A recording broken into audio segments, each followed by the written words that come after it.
Hello learners of all ages, my name is Mr. Montgomery. I teach 4th and 5th grade math, and today we're going to be using area models to multiply double-digit numbers.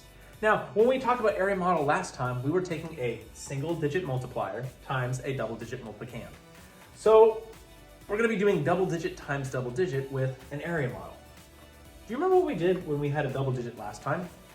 That's right, we split the box into two. So since we have two double-digit numbers that we're going to be multiplying, we're going to be splitting the box this way as well, so that way we have 4 quadrants. All right, so going back to how multiplication works, we have a multiplier and a multiplicand.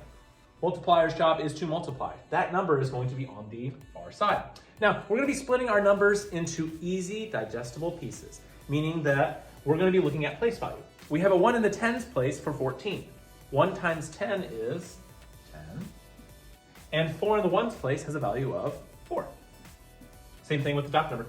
A 1 in the tens place has a value of 1 times 10, which is 10. And a 6 in the ones place is essentially 6 times 1, which the value is 6. Now I'm going to put a plus sign in between each one because I'm still trying to say that the value off to this side is 14 and the value up here is 16. Now we're going to be doing some cross multiplication. We're going to take this nice and slow. We're going to start with our tens place for our multiplier. 10 times 10. Well, I have 2 zeros in my problem. I'll have 2 zeros in my answer. And all I have left is 1 times 1, which is 1. Now I'll have 10 times 6. Well, 10 times 6, I have 1 zero in my problem. I'll need 1 zero in my answer. 1 times 6 is 6. Now we're going to go down here. 4 times 10. Well, I have 1 zero in my problem. I'm going to have 1 zero in my answer. 4 times 1 is 4. And last but not least, I have my connector here. 4 times 6, well, 6 times 2 is 12, and 12 times 2 is 24. So 6 times 4 is 24. Now, with all these pieces together, I'm going to add them together to figure out what 14 times 16 is. Now you can do this any way you want, but I'm just going to line mine up 100, 60, 40, and 24. And I like to go from largest to smallest, but that's just me. 0 plus 0 plus 0 plus 4 is 4. 0 plus 6 is 6. 6 plus 4 is 10, and 10 plus 2 is 12. And 1 plus 1 is 2. So my answer to 14 times 16 should be 224. Now, because of the commutative property, I can choose to put my first double digit here or my first double digit here. Another trick that I want to show you in this example is a way that 4th graders sometimes write this out to help them know what the steps are. I'll show you what I mean by that. So I have 52 times 19. Well, because of the commutative property, I can go 52 times 19 or 19 times 52. Now the nice thing about this is I can pick either one on how to write it. I can choose what my multiplier is going to be.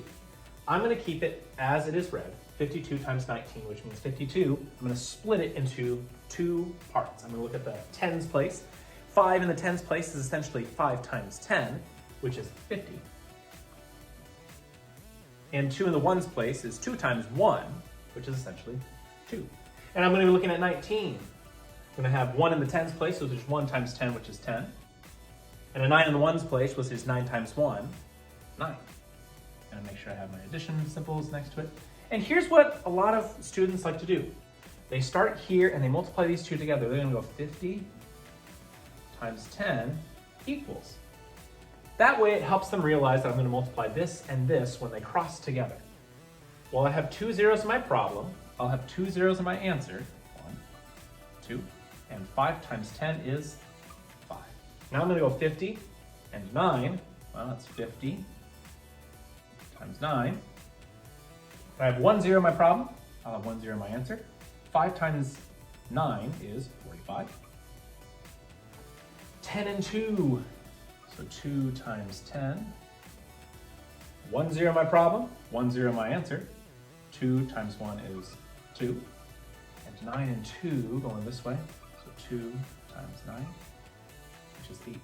Now I'm going to be starting with my greatest value and adding them together. So I have 500 plus 450, probably wait to add the addition symbol, 20 and 18, add those together. So 0 plus 0 plus 0 plus 8 is 8. 0 plus 5 is 5. 5 plus 2 is 7. And 7 plus 1 is 8. And 5 plus 4 is 9. So 52 times 19 should be 988.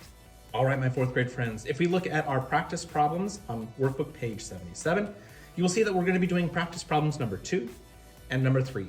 The directions say use an area model to find the product. Make sure that we're doing double digit times double digit, splitting our place values for 15 and 39 for number 2, and 28 and 57 for number 3.